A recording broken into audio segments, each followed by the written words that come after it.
Na mtazamaji, leo kuna jambo ndani ya runinga ya KU, maana mbiu ya mgambo imekwisha kulia. Ujambo popote ulipo, na asante sana kwa kuungana nasi kwenye makala hodari ya Mizizi ya Habari. Tuna mengi tuliyokuandalia, lakini kwanza tupate vidokezo.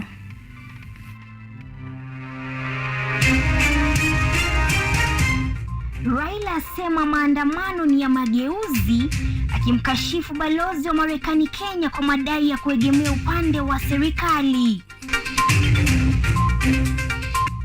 Rais Ruto asema hataruhusu ufisadi serikalini, huku akikemea viongozi wa upinzani kwa maandamano.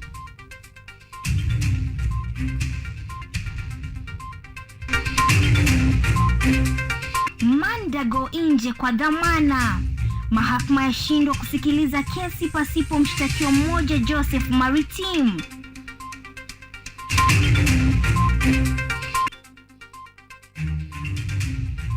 Na michezoni, Manchester City yashinda kombe la UEFA Super Cup kwa kubwaga Sevilla.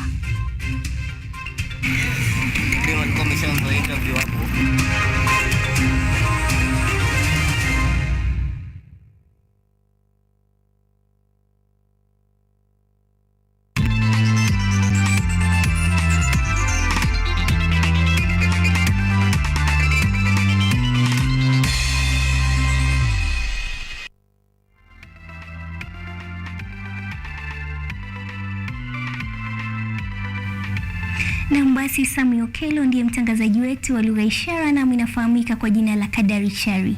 Karibu tuanze taarifa hizi kikamilifu, ambapo kinara wa Azimio la Umoja Raila Odinga amemkashifu vikali balozi wa Marekani nchini Kenya Megan Whitman kwa msimamo wake kuwa uchaguzi wa mwaka jana ulikuwa wa haki. Raila amemtaka Whitman kusita kuzungumzia siasa za hapa Kenya, la sivyo atatoroshwa makwao Marekani. Raila ametetea vikali maandamano ya upinzani kwenye hotuba yake katika kongamano la ugatuzi mjini Eldoret, akidai ugatuzi unaosherehekewa ni zao la maandamano na wana mapinduzi ya kisiasa. Semi za balozi wa Marekani Megan Whitman kuwa uchaguzi wa mwaka jana ulikuwa wa huru na haki zimemtia taabani balozi huyo, akipokea cheche za maneno kutoka kwa viongozi wa upinzani. Kenya held what many analysts and commentators say was the freest, fairest and most credible election in Kenyan history. Kinara wa Azimio Raila Odinga ametishia kumtorosha nchini Megan Whitman kwa kuchukua msimamo huo wa kisiasa hiyo jana, kwani kwa muda mrefu sasa upinzani umeendeleza msimamo kuwa uchaguzi huo ulijawa na ufithuli, rai za kutaka kufunguliwa kwa sava za uchaguzi zikiwa msingi wa maandamano ya hivi majuzi. If maandamano can lead to dialogue between Ichungwa and Kalonzo, everything is good with maandamano. Tell the rogue ambassador, Kenya is not United States. Kenya is not a colony of United States. Keep your mouth shut when you're here. Otherwise, we will call for your recall back to your country. I thank you, ladies and gentlemen. Raila alikuwa mgeni wa heshima katika shamra za awamu ya 8 ya kongamano la ugatuzi, na mbele ya magavana na wageni walikuwa wakiwemo mwenyekiti wa magavana Anne Waiguru. Raila alitetea vikali maandamano ya upinzani, akidai kuwa ni maandamano hayo yaliyozalisha ugatuzi katika katiba mpya ya Kenya. I want to tell him that this katiba that we have is a product of maandamano.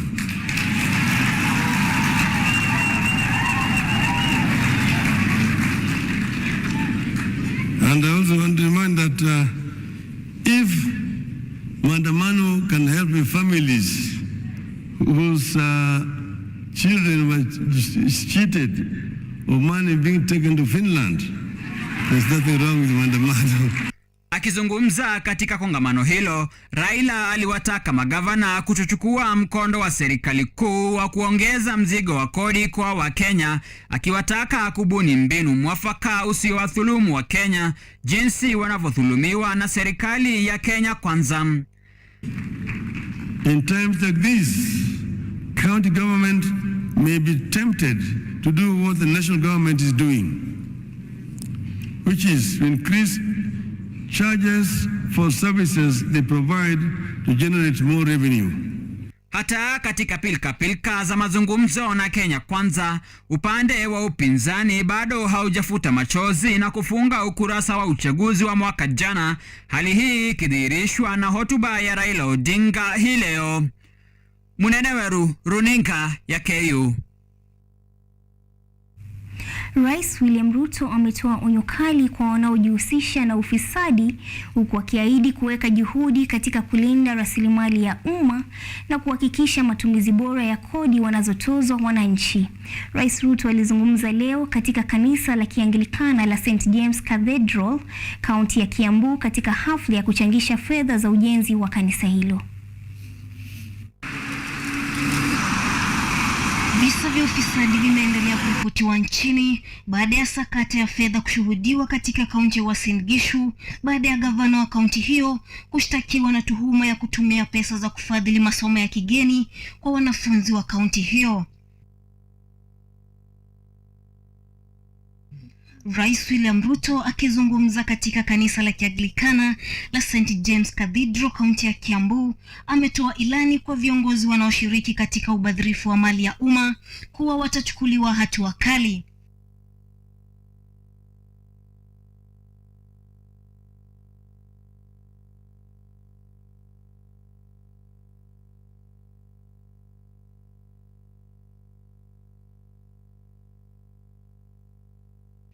Rais Ruto pia aliendelea kupigia debe mpango wa nyumba za bei nafuu kama mbinu ya kutoa nafasi za ajira kwa vijana ambao wanakisiwa kujihusisha na mihadarati kwa kiwango kikubwa. Hapa Kiambu mpango yetu ni manyumba 50,000 in our first phase. Na ni kwa sababu tunataka vijana wetu badala ya kuingia kwa madawa na ulevi wapate ajira, wajishughulishe na kujenga Kiambu na kujenga taifa letu la Kenya. Kadhalika, rais alidokeza kuwa serikali itawajibika katika kutoa fedha za wasiojiweza, wakongwe na mayatima, huku akiendelea kuwahimiza walioko katika viwango hivyo kujisajili. Tumefungua registration mpya. Tunajua kuna wazee wengi wametimiza miaka 70, lakini for the last 4 years hawajasajiliwa. Tunaanza kuanzia tarehe 1 ili kuanzia January next year tutakuwa tumesajili watu wengine karibu 1500 ambao tutawaweka katika cash transfer tuweze kuwashughulikia watu wanyonge walioko katika miongoni mwetu. Kwa upande mwingine, rais alishtumu upinzani kwa kuendeleza maandamano na kusisitiza kuwa hatakubali handisheki, kwani serikali yake iko tayari kuiendeleza nchi. Nataka niwaambie hivi, maneno ya viongozi tulimaliza tarehe 9 mwezi wa 8. Nyinyi kama wananchi mulikawa kazi na mukagawa ikaisha. Mulipatiana ya rais, mukapatiana ya governor, mukapatiana ya mjumbe, mukapatiana ya MCA. Kuna yenye mulibakisha? Si mulibakitiana yote? Si uchaguzi iliisha? Ama namna gani? Pia tutazungumza jinsi watakoma kabisa kuleta fujo na vurugu kila baada ya uchaguzi. Na tukawaambia kwa hiyo meza, ile mazungumzo hatutazungumza na yenye hatutakaribia ni mazungumzo ya kitu inaitwa handshake na nusu mkate. Haya yanajiri wakati nchi inaendelea kuangazia maendeleo yaliyotekelezwa tangu kuwepo kwa ugatuzi. Dorothy Musyoka, runinga ya KU. Kiongozi wa muungano wa Azimio la Umoja wa Kenya Raila Odinga amesifia ugatuzi kwa kuchangia maendeleo katika taifa tangu kuzinduliwa kwake miaka 10 iliyopita. Raila, ambaye amekuwa mgeni wa heshima hii leo katika hafla ya kusherehekea miaka 10 ya ugatuzi katika kaunti ya Uasin Gishu, amelaumu serikali kuu kwa kutekeleza majukumu ambayo yanastahili kuwa yanatekelezwa na serikali za kaunti. Ikiwa ni zamu yake ya kuhutubia kikao cha kusherehekea miaka 10 ya ugatuzi katika kaunti ya Uasin Gishu hii leo, kiongozi wa Azimio la Umoja wa Kenya Raila Odinga amesifia pakubwa ugatuzi, akisema kwamba umechangia maendeleo mengi kwa muda mfupi zaidi ikilinganishwa na muda ambao serikali kuu ingetekeleza maendeleo hayo. The prospect of Kenyans taking charge of their destiny and driving their own development is alive today because of devolution. A new middle class, whose members have not stepped into any major city in Kenya, is rising in the villages across Kenya, thanks to devolution. Devolution's success is a success story. It's a testimony to what we can achieve as a nation when we decide to pursue big dreams, no matter how daunting the obstacles may seem. Raila akilaumu serikali kuu kwa kutekeleza majukumu ambayo yanastahili kuwa yanatekelezwa na serikali za kaunti kama vile ujenzi wa masoko, ajira ya wafanyikazi katika sekta ya afya na usambazaji wa mbolea ya bei nafuu kwa wakulima. Today, fertilizers are procured and distributed by the national government. Affordable housing is being conceptualized and implemented by the national government. The government wants to build markets and employ community health workers. All these are devolved functions whose money should be released to the counties. Raila aidha amenyoshea kidole cha lawama serikali kuu kwa kulaumu serikali za kaunti kutokana na ufisadi, akisema kuwa ufisadi vilevile umekithiri katika serikali kuu. Pia amekashifu kile ambacho ametaja kuwa fedha nyingi hutumika katika ngazi ya serikali ya kitaifa kwa majukumu ambayo yanapaswa kutekelezwa na serikali za kaunti. More money continues to be spent at Afya House, Kilimo House and Maji House in Nairobi for the roles that are devolved. Yani haone kunduli. In the Finance Act 2023, the budget for health has grown by 32 billion shillings at the national level. Recurrent expenditure alone has increased by 17%, yet most of the health functions are devolved. Waziri huyo mkuu wa zamani aidha ametaka serikali kutilia maanani suala la kutenga fedha kwa ajili ya wawakilishi wa wadi ili kuondoa mgogoro ambao umeshuhudiwa kati ya wawakilishi hao wa wadi na magavana. Across the villages, MCAs have real concerns like remuneration and facilitation that ought to be addressed. That ought to be addressed in the interest of harmonious working relationship with the county dream bearers who are the governors. And you see the nyani aoni kunduli.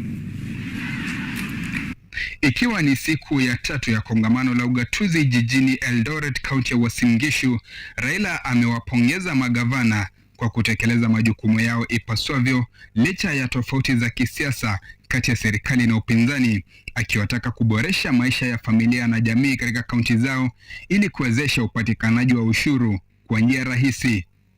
Naibu Rais Rigathi Gachagua atahutubia kongamano hiyo kesho. Joseph Kes, runinga ya KU. Na basi mtazamaji, taarifa hiyo inatupa nafasi ya kuchukua pumziko letu la kwanza, kisha tunarejea.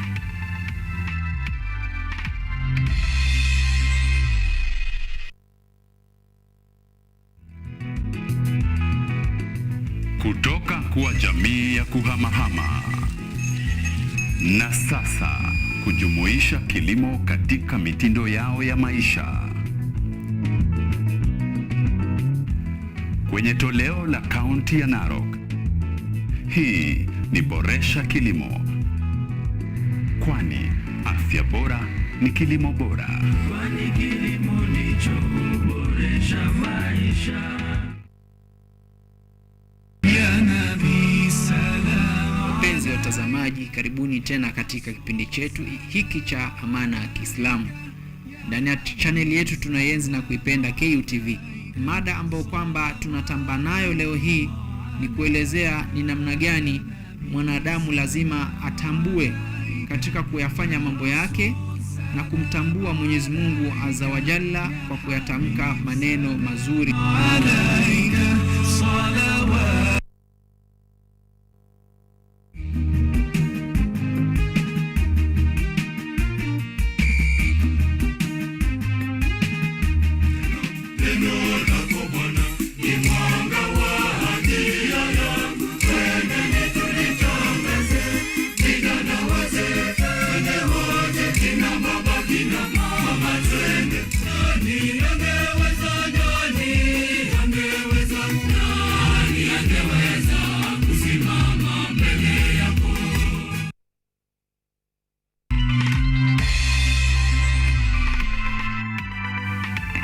Na basi mtazamaji, karibu katika awamu yetu ya pili, ambapo seneta wa kaunti ya Uasin Gishu amewachiliwa hii leo kwa dhamana ya shilingi milioni 2 baada ya ofisi ya mkurugenzi wa mashtaka ya umma ODPP kutoa amri ya kukamatwa kwake jana kwa tuhuma za kuhusika na kashfa ya kutumia pesa za ufadhili wa masomo ya Finland na Canada alipokuwa gavana. Mandago ameachiliwa pamoja na washtakiwa wenzake wawili, Joshua Lelei na Meja Krono, mahakama ikisongeza mbele kusoma mashtaka baada ya ripoti kwamba mtuhumiwa wa 4 kutojulikana alipo. Hakimu mkuu wa koti ya Nakuru Peter Ndege ameamuru kuwa mahakama haiwezi kuanza kusikiliza kesi pasipo mshtakiwa mmoja, Joseph Maritim, kwani wote 4 wameshtakiwa pamoja na wanatakiwa kuwepo mahakamani. Kwingineko ni kwamba shirika la Msalaba Mwekundu limedokeza kuwa litabadilisha mikakati yao ya kujibu matukio ya dharura. Kulingana na katibu mkuu wa shirika hilo Ahmed Idris, mauaji ya Shakahola yalifumbua taifa macho kuhusiana na kiwango cha maandalizi wakati wa matukio ya dharura. Aidha, Idris pia alidokeza kuwa kufuatia tukio la Shakahola, shirika hilo limejifunza mengi ambayo yatatumika kujiandaa vizuri tukio kama hilo likitokea. Huku akizuru kaunti ya Malindi, katibu mkuu wa shirika la Msalaba Mwekundu Ahmed Idris alitangaza kuwa kwa ushirikiano na serikali, shirika hilo litafanya upya mikakati yao kuhusiana na matukio ya dharura. Akizungumza na wanahabari, Idris ameeleza kuwa mauaji ya Shakahola yalifumbua taifa macho katika kiwango cha maandalizi wakati wa matukio ya dharura. Aidha, Idris pia alieleza kuwa baadhi ya changamoto waliokumbana nazo wakati wa kushughulikia mauaji hayo yataweka msingi wa kutengeneza mikakati mipya. Mass casualty incidences are an opportunity for us to reflect on our capacity as a nation, our capacity as an institution, our preparedness to be able to deal with such tragedies. We are learning as a nation and we are learning as an institution. Part of our visit today was to document, to understand what the lessons learned are for us to be able to prepare in the future. Vilevile, Bwana Idris pia alibainisha kuwa shirika la Msalaba Mwekundu litafanya kazi na serikali kutoa huduma zinazohitajika hadi kukamilika kwa shughuli hiyo ya Shakahola. Finally, as the government gives a directive with the final plans for support on burials, we just want to make our commitment as an institution that we will be working with the government through the remaining phases of the response, whatever the direction it will take. And we are honored as an institution to play that critical role in the country. Baadaye kiongozi huyo wa shirika la Msalaba Mwekundu pia alikutana na waliohusika katika uokoaji na kufukua mili Shakahola, ambao walikuwa na kikao cha ushauri wa kisaikolojia katika hoteli ya Ocean Beach. Mauaji ya Shakahola yaliacha zaidi ya wafuasi 426 wa mhubiri Paul Mackenzie wameaga. Kwa kuwa vyumba vya kuhifadhi mili katika eneo hilo havikutosha, vyumba vya muda vilitolewa kusaidia kuhifadhi mili, ambapo shirika hilo linasema kuwa litapanua vyumba hivyo ili kutengeneza nafasi ya utambulisho wa mwili. Ruth Wanjiru, runinga ya KU. Na basi asante sana Ruth kwa taarifa hiyo uliyotuandalia. Tukisonga mbele ni kwamba naibu rais Rigathi Gachagua amefichua mpango wa kuimarisha ubabe wa chama tawala cha UDA ili chama hicho kiweze kudumu kwa miaka zaidi ya 100 kama kile cha CPC cha Uchina. Gachagua alikutana na wawakilishi wa CPC ya Uchina katika afisi zake Karen hapa Nairobi, wakiongozwa na balozi wa Uchina nchini Kenya Zhu Pinjian. Gachagua alitoa heko kwa chama hicho kwa kujimudu kwa muda mrefu, tofauti na vyama vya Kenya vinavyodumu kifupi na kuishia baada ya uchaguzi. Welcome. Thank you. How are you this morning? Fine, thank you very much. Thank you very much. I'm sorry it's a bit chilly here. The weather is terrible. Very comfortable. Okay. Our party is happy 1 year old. This party was formed a few months before the general election in 2022. It is undoubtedly the party of the future. It's a party that is popular across the whole country. It's a very democratic party. We allow internal democracy to thrive within the party. We let everybody do what you want, to say what you want, but we want to develop that party like the CPC, a party for a century. And we are asking for your hand as our brothers to hold our hand so that you can help us nurture our democracy. Wakazi wa Nanyuki kaunti ya Laikipia wamepata matibabu ya bure ya macho na zaidi ya wagonjwa 100 wakipata upasuaji mdogo wa macho huku wagonjwa 800 wakipimwa macho. Kwingineko, wafanya biashara katika kaunti ya Embu wanatarajiwa kunufaika na ujenzi wa masoko 6 mapya ya kisasa kwa lengo la kujenga mazingira mazuri ya kufanyia kazi. Masi anatupakulia mseto wa habari. Hospitali ya macho ya Lion Steadfast imeandaa kliniki ya macho ya siku 3 kwa wakazi wa Nanyuki kaunti ya Laikipia, ambapo zaidi ya wagonjwa 100 wamepata upasuaji mdogo wa bure, wakati wagonjwa 800 wanapata uchunguzi wa macho. Mimi nitaongelea kidogo mambo ya magonjwa ya macho. Ile nasumbua sana ni mgonjwa wa cataract. Na cataract hiyo inakuwa ni ugonjwa ambao huwezi kuona na inashika sana wazee saa nyingine, especially wale wamefika 60 and above. Na pia watu wanakuwa na magonjwa kama ya hypertension, diabetes pia inachangia. Kwingineko ni kwa serikali ya kaunti ya Embu inakusudia kujenga masoko 6 mpya ya kisasa ikiwa na lengo kuimarisha mazingira mazuri ya kufanya biashara kwa wafanyabiashara katika masoko hayo. We are going to have quite a number of markets in Embu County. Kidemu is a market that has both the input of the county government, and we are reaching out to the national government to give us more funds to do the extensions and the improvements that we have spoken about. Wanafunzi, wazazi na washikadau elimu katika wadi ya Uriri kaunti ya Migori wamefanya mkutano wa kuelimisha jinsi ya kuomba mikopo ya ufadhili na masomo kutoka HELB, bodi ya elimu ya juu. You are aware the education is going through much revolution. There are so many changes that are happening, and in doing so we've come here to sensitize people, parents, students and other stakeholders on how they can apply for the government scholarship. Mikopo na masomo ya HELB itagharimia sehemu kubwa ya ada ya chuo, lakini wazazi watalazimika kuchangia ili kukamilisha ada kulingana na mahitaji ya wanafunzi. Masiwanjiro, Kutv. Na basi mtazamaji, tunachukua pumziko letu la pili kisha nitarejea na habari zetu za spoti.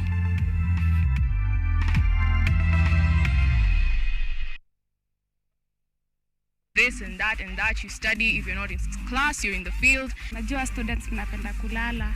What I do when I get broke. If the money is not enough, we find some of us when tunaingia in betting. Kuna challenges mingi. But now we're here 4 years later about to graduate.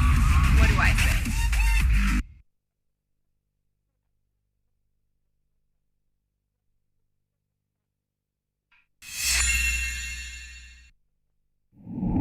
You need to look for high quality friends. I'm from Kingston, Jamaica, you know Portmore. That's my village. Kanga tu chini hapo ukinyethia ukikatia mademo akipita. Sina pesa saa hii, nimekuja kukopesa choo.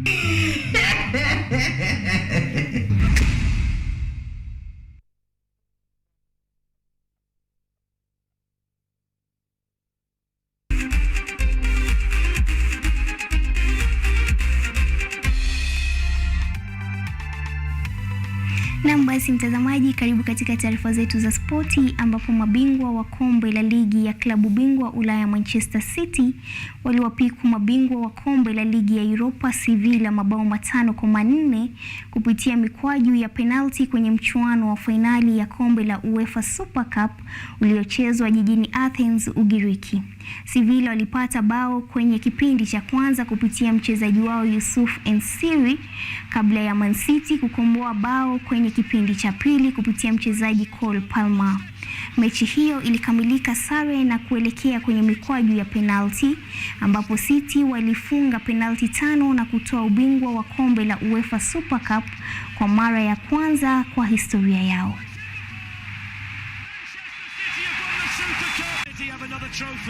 The Super Cup belongs to Manchester City.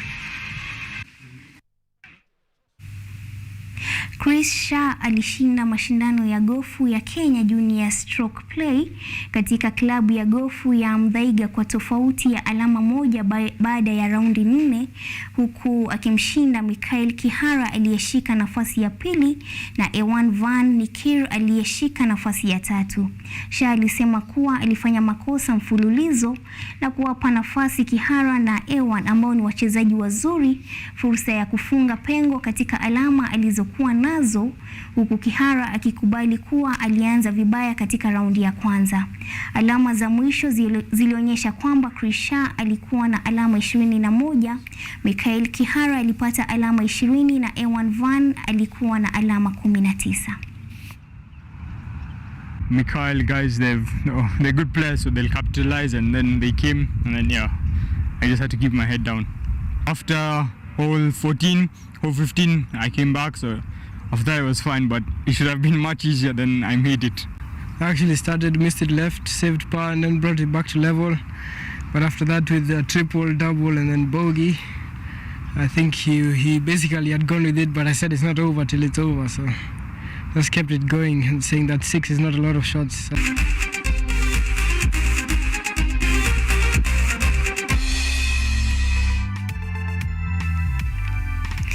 Basi mtazamaji, ni hayo tu tuliokuandalia kwa leo. Sina la ziada na asante sana kwa kutazama Mizizi ya Habari. Umekuwa na Habari Chari na mtangazaji wetu wa lugha ishara amekuwa ni Okello. Mola kujalie usiku mwema.